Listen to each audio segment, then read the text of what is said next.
Oke, kali ini mari kita bahas tentang alur atau tahap seleksi dari University Track untuk GKS ini sendiri.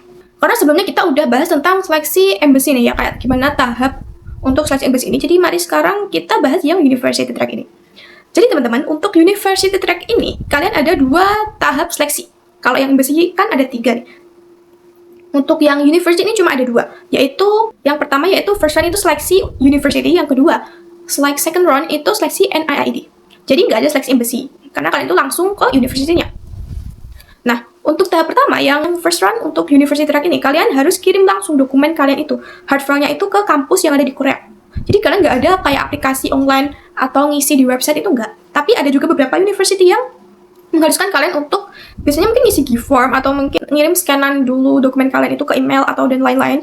Untuk tahu hal ini itu kalian bisa baca guideline-nya dulu yang dari masing-masing universitas, dari file universitas yang dari zip GKS itu, atau kalian itu bisa langsung email ke university-nya untuk tahu apakah kalian itu diperlukan untuk mengisi secara online dulu atau ngirim soft file-nya dulu, scan soft file-nya dulu sebelum kalian itu kirim hard file kalian itu ke Korea. Jadi mungkin kalian bisa email kampusnya dulu biar kalian nggak salah langkah gitu.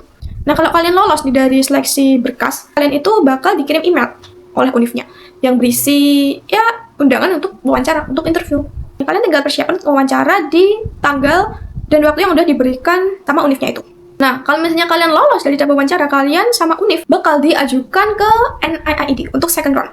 Nah, di second round NIID ini bisa dibilang lebih ketat dibandingkan dengan yang first round-nya.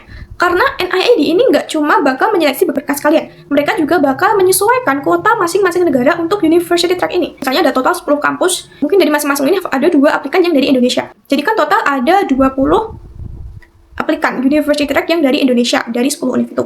Nah, NIID ini nggak mandang apakah di setiap kampus itu harus ada perwakilan dari Indonesia, itu nggak.